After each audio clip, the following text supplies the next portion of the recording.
우리 아기 잘도 간다. 자작하게 우리 아기 잘도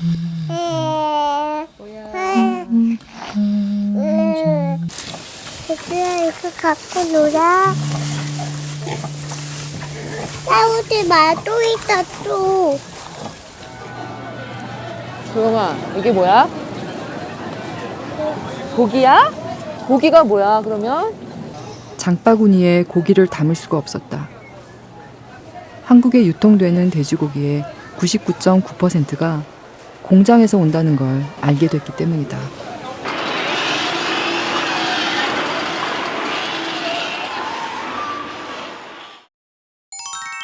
애니멀과 피플의 소중한 드라마 에피소드 집콕 방콕 특집 동물 영화 베스트 감독님을 한번 모셨고요.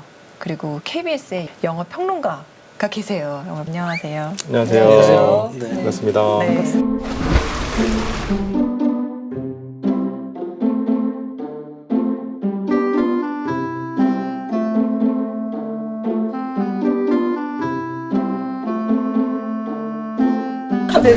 네. 요즘 뭐 하고 지내세요? 잘 보고 있습니다. 그렇죠. 왜냐면 코로나 때문에 계약이 음.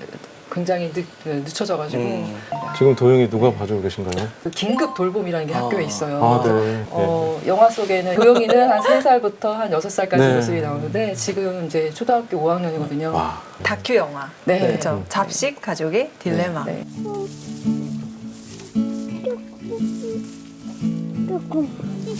에피소드니까 이제 동물을 주제로 만났잖아요. 잡식 가족의 딜레마라는 영화를 직접 제작자로부터 듣는 그런 시간을 마련하도록 하겠습니다. 일단 기자로서 아니 어떻게 이렇게 취재를 잘하셨지? 라는 그 부끄러움과 좌절감에 빠지게 하는 작품이었고요. 처음에 구제역 그 사태를 보시면서 영화가 네. 시작되잖아요. 네. 현장에서 느끼시는 점은 어떠셨을지 직접 한번 들어보고 싶었습니다. 아, 예. 네. 2010년 말부터 2011년 봄까지 계속된 그 구제역 살처분. 네. 네, 그때 당시에 소하고 돼지가 350만 마리가 거의 대부분 생매장 되다시피 했던 그런 일이 있었고 조류독감도 같이 터졌거든요. 그래가지고 서울 인구만큼의 이제 그 가축이 매몰되는 일이 있었잖아요. 그래서 그때 굉장히 큰 충격을 받았고요.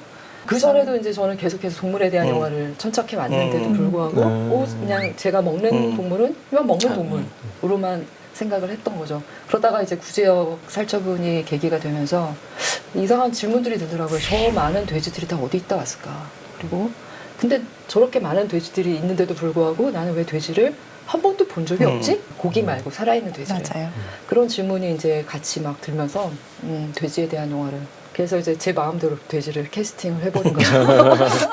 한번 이렇게 마음이 돼지 쪽으로 가니까 돌아오진 않더라고요. 그래서 어떻게든 공장 축산의 문을 열고 들어가야겠다라는 생각밖에 없었어요. 환경영화제 대상도 받으시고 좀 많은 분이 보시고 동감하면서 지금의 우리나라의 채식 문화가 형성되는데 네, 맞습니다. 그래서 요즘 가정 생활이 진짜 궁금하더라고요. 네. 어떤 식재료를 구해서 조달하고 아드님을 먹이고 이런 과정에 혹시 어려움이 없으신지. 잡식 가족의 딜레마잖아요. 네. 그러니까 돈가스로만 돼지를 좋아하다가 실제 돼지와 친구가 된 저는 돼지뿐만 아니라 이제 동물을 먹지 않겠다고 이제 결정을 하게 되면서 야생동물 수의사거든요. 남편은 잘 살리기 위해서 애를 쓰는 네. 분인데 먹는 동물의 복지에 대해서는 관심이 없는. 그래서 이제 그 채식주의자가 된 엄마와 육식을 여전히 좋아하는 아빠 사이에 낀 도영이라는 아들, 이 세 사람이 겪는 어떤 갈등에 대한 영화인데, 네, 도영이는 어렸을 때부터 이제 저를 따라다니면서 돼지를 직접 보고 또 엄마의 영화를 통해서 보고 이러면서 자신이 입에 들어가는 고기가 어디서 어떻게 길러진 것인지 또 어떤 영향을 미치는지 이런 것들을 어렸을 때부터 알다 보니까 스스로 이제 채식 위주로 먹게 됐거든요. 그래서 야채를 되게 좋아해요. 그러나 가끔 도영이가 돈가스를 먹고 싶어 할 때는 있어요. 그래서 돈가스 테리안이라고 해야 되나? 간헐적 돈가스. 지금은 그런 거를 좀 놨어요, 제가. 스스로 판단할 수 있게 더 도와주려고 하는 편이고 존중하는 편이에요. 가공품에 들어간 그것들은 좀 문제예요, 진짜. 편의점에서 이제 아무거나 과자를 집으면 대부분 동물성 재료가 다 들어가 있거든요. 정체불명의 어떤 동물성 가루들, 시즈닝, 야채 맛 나는 과자에도 동물성 가루들이 다 들어가 있고 이제 이래서 그것이 과연 무엇일까? 이런 것들이 엄마로서 좀 걱정이 많이 되죠. 강요하는 게 아니라 스스로 아이가 알 권리가 되게 중요하다고 생각해요.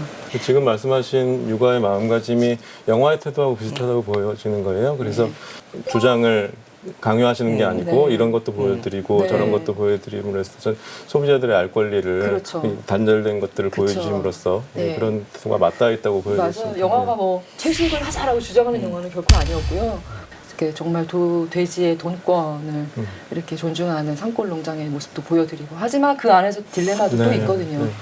그런 것도 보여드리고 그 다음에 채식을 막상 결심했을 때 일상에서 부딪히는 또 어려움들도 과감없이 보여드리고 해서 소비자들이 한 번쯤은 생각해 보셨으면 해서 동물복지 농장이라고 해서 모든 게 다 해피하거나 정말 낙원이 아니라는 거 물론 동물복지 농장이 필요 없다라고 얘기하는 건 아니에요. 고기를 먹는 사람이 많이 존재하고 어딘가에선 길러질 수밖에 없는 거라면 최대한 동물의 고통을 줄이기 위한 복지를 고민해야 되겠죠. 이런 생각은 해보셨어요? 그걸 마주하는 게 힘들어서 그 영화를 외면하는 사람들도 많을 텐데. 저한테 그렇게 얘기하시는 분들이 꽤 있어요. 꼭 이 영화 이전에도요. 동물원에 대한 영화도 만들었었고, 뭐 야생동물 로드킬에 대한 영화도 만들었었는데 이렇게 직접적으로 동물이 고통받는 거를 막 너무 자세하게 보여주는 건 제가 최대한 피하거든요. 그러지 않고도 얼마든지 이런 시스템을 이야기할 수 있으니까요. 봐주셨으면 좋겠습니다. 제가 이제 이 연관해서 채식 관련해서 강의를 제가 준비한 적이 있었어요. 인터넷에 보면은 이 공장 축산의 그 어두운 모습을 촬영한 영상들이 많잖아요. 그래서 그때 보여드리기로 결정한 거는 15분, 20분 보는 것도 어려우면 죽을 때까지 거기 사는 동물들은 어떻게 한번 내가 그 고통을 이해해 볼 수 있겠다는 거죠. 최대한 영화는 좀 가볍게 만들려고 애를 썼어요. 일부러. 약간 블랙 코미디 같이. 실제 영화 안 보신 분들한테는 걱정하지 마십시오.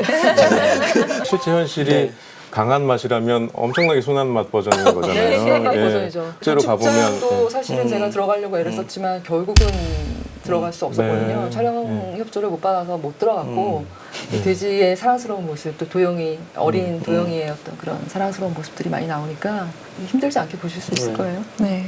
근데 돌이켜보면 도영이 났을 때 2009년인데 그때부터 지금 한 11년 사이에 저는 끊임없이 전염병의 시대에 아이를 키우고 있다는 생각이 드는 거예요. 그래서 책에도 바이러스 시대 육아라는 챕터를 제가 썼는데 2009년은 돼지 독감이었어요, 원래.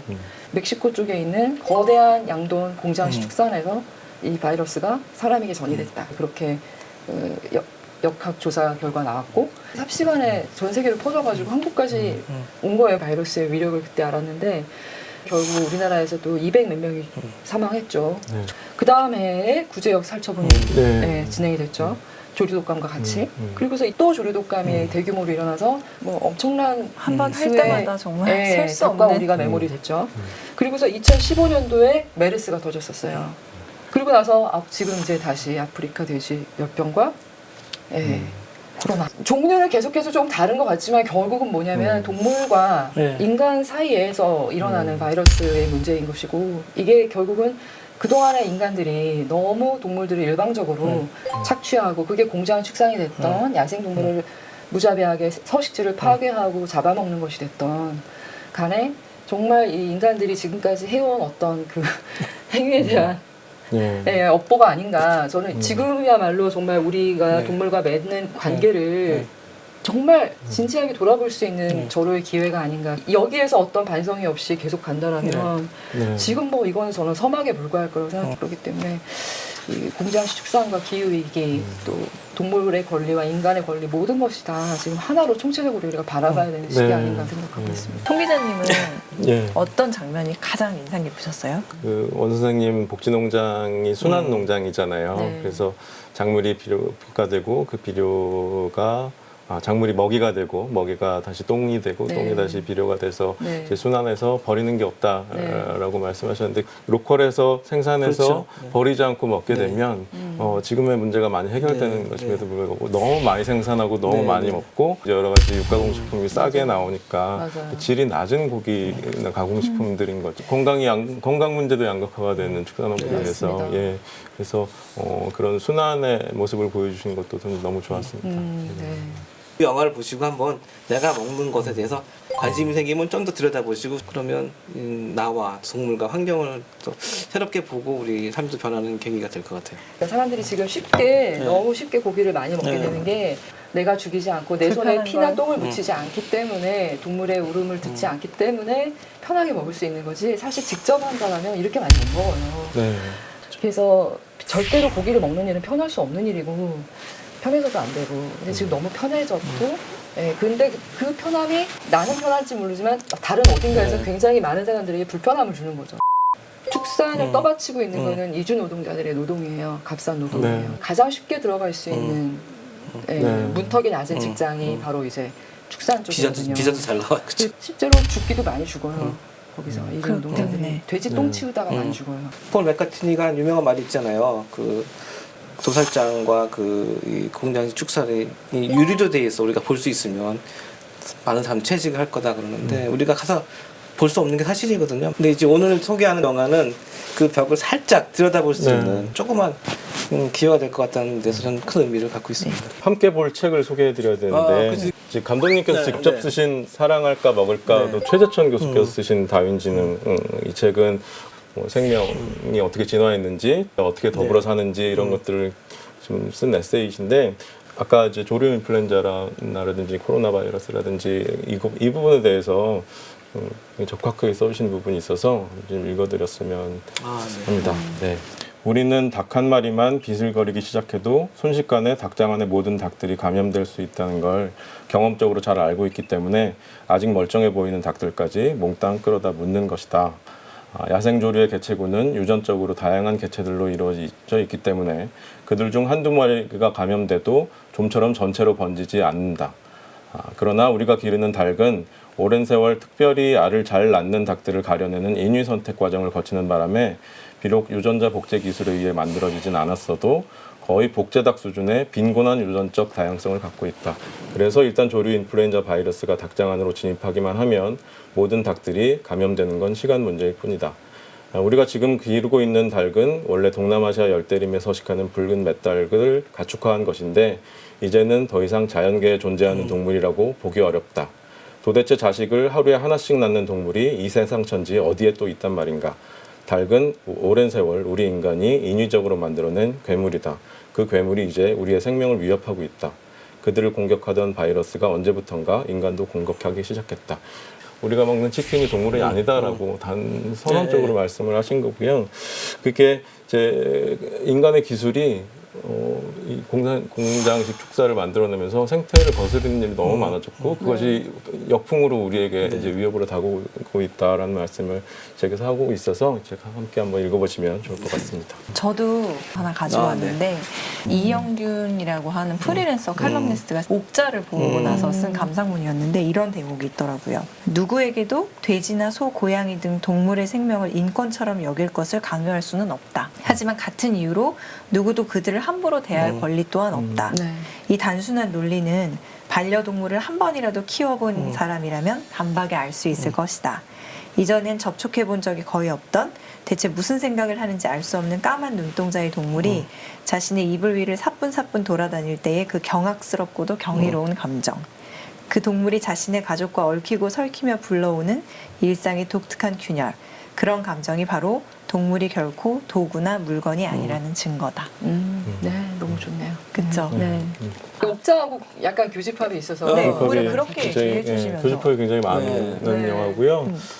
글로벌 기업이 네. 유전자 복제를 통해서 슈퍼돼지를 만들어서 그 새끼 돼지를 세계 각국에 이제 이른바 모범 농장에 보내가지고 그 중에 한 마리가 이제 우리 주인공 이제 안서연 배우가 연기하는 미자 내에서 키워지게 되잖아요. 그런데 이제 이 회사의 소유의 고기니까 이제 다 큰 옥자를 미국으로 가져가게 되고 그 옥자를 지키기 위한 미자의 모험이 펼쳐지는 그런 영화인데요. 미자에게는 옥자가 반려동물이잖아요. 가족이고 회사에는 옥자가 고기고, 그래서 반려동물과 고기라는 정체성을 한 몸에 갖고 있는 옥자를 주인공으로 내세움으로써 우리가 그 단절되어 있는 것들, 우리 세상을 구성하고 있음에도 불구하고 가려져 있어서 안 보이는 것들을 이 옥자라는 캐릭터를 통해서 한번 보자, 이런 뜻에서 영화를 만든 것 같고요. 봉준호 감독도 이 콜로라도의 거대한 도축장에 가서 견학을 했대요, 영화 제작을 위해서.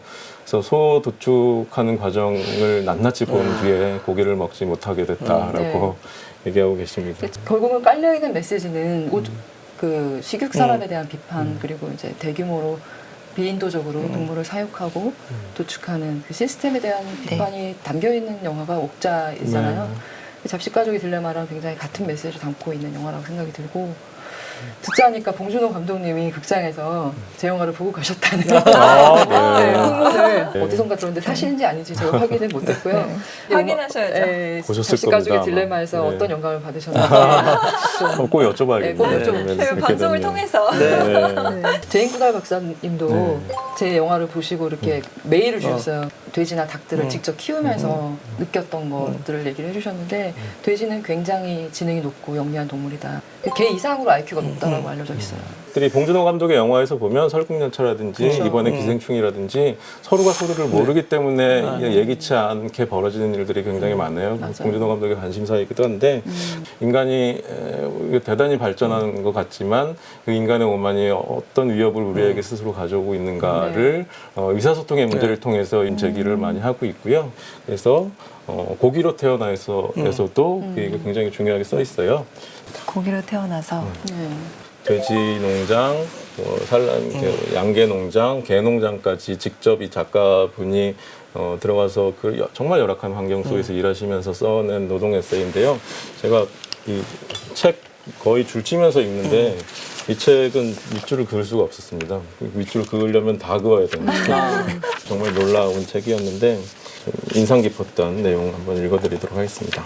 여기 캄보디아 노동자 쌍남이라는 인물이 나와요. 쌍남의 표정이 생각난다. 나나 다른 한국인과 말할 때 매번 떠올랐던 얼굴. 코를 향해 얼굴 근육 전체가 몰려든 모습이었는데 뭐라고 해야 할까? 아직 완성되지 않은 구체적인 표현의 중간 단계에 있는 얼굴처럼 보였다. 우리는 한국어가 너무나도 익숙하기 때문에 상대방의 첫 마디만 들어도 대화의 전체적인 흐름을 파악할 수 있다. 덕분에 그에 걸맞은 표정이라는 게 출발 신호를 들은 육상선수 마냥 튀어나온다. 하지만 쌍남은 그럴 수 없었을 것이다. 그는 상대가 하는 말을 끝까지 듣고 나서 자신이 이해한 몇 개의 단어를 가지고 전체의 의미를 추측해야 했을 것이다. 그 다음 자신의 반응을 한국식 위계 질서에 적당하게 다듬어야 했을 것이다. 잠깐 찡그려지기 위해서든 웃어 보이기 위해서든 그는 매번 그렇게 지난한 과정을 거쳐야 했을 것이다. 일시정지 버튼을 누른 듯한 그 표정은 내가 만난 이주 노동자들의 얼굴 속에 빠짐없이 박혀 있었다. 오늘 무슨 자리인가요? 집콕을 하면서 편안하게 너무 맞는 무거워지는. 자리인데 갑자기 이렇게 생각할 거리가 많아지는. 우리가 동물을 먹는다는 것에 대해서 또 생각해 볼 수 있는 영화 몇 편이 있는데, 게임 체인저스라고 정말 강추드리고 싶은 영화인데요. 그 비건 운동 선수들에 대한 영화예요. 그래서 뭐 아놀드 슈왈츠제네거도 나오죠. 운동이 직업인 선수, 자기 기록, 세계 기록을 경신하는 그 한계에 도전하는 분들이 자기 기록을 경신하기 위해서 채식을 선택하는 거예요. 제작자가 제임스 카메론 감독이거든요. 기자 입장에서 이거는 설득력의 모범 사례인 거예요. 바로 설득당하는 작품이죠. 맞아요. 비슷하게 이제 육식과 건강의 문제를 아주 설득력 있게 다루는 What the Health라고 하는 다큐가 있어요. 또 재미도 있어요. 그래서 그 다음에 이제 알바트로스. 알바트로스는 태평양 한복판의 미드웨이라고 하는 섬에서 알바트로스라고 하는 새들이 인간의 그 버린 플라스틱 쓰레기 조각을 먹이로 알고 먹고 어떻게 살게 되는지 이제 그 과정을 보여주는 다큐인데, 그래서 영화 자체가 또 아름다운 또 시적인 장면들이 많아서 보시면 너무 좋을 것 같아요. 그리고 이제 도미니언, 지배라는 뜻이잖아요. 우리 인간이 다른 비인간 동물들을 어떻게 지배하는지에 대한 그 현실을 가감 없이 보여주는 장면들이라서 호아킨 피닉스가 나레이션을 맡았어요. 호아킨 피닉스가 주상식 이런 것들을 다 석권을 했잖아요, 이번에. 하면서 하고 나서 바로 어디로 가냐면 동물권 시위하러 가요. 그래서 도살장으로 끌려가는 돼지들한테 이렇게 물을 주는 그런 비실이 있거든요. 연미복을 입은 채로 바로 가서 거기서 같이 목소리 내고 굉장히 용기 있는 배우고요. 그리고 산호초를 찾아서 네, 이 산호도 동물이잖아요. 생태계 근간이 되는 생명체인데 산호들이 죽고 있어요, 전 세계. 그 연쇄적으로 그 피해는 다 이제 인간이 얻게 될 거라서 사실 저는 코로나는 앞으로 우리가 겪게 될 기후 위기로 인한 재앙에서 비추어본다라면 굉장히 섬하게 불과한 거 아닌가 이런 생각이 듭니다. 네. 코로나19 집콕하는 동안 완전 전문가 되겠어요. 철학자가 되고. 참에 참에 인생을 살면서 한 번쯤 꼭 생각해 봐야 될 것들 네. 그리고 좋은 매개체가 되는 걸 추천해 주셔서 한 감독님 정말 감사합니다. 감사합니다. 네, 앞으로도 좋은 영화 많이 만들어주세요. 네. 생각해 볼 수 있는 네, 것들. 좋은 에피소드 또 기대하겠습니다. 네. 감사해요. 감사합니다. 네. 고맙습니다.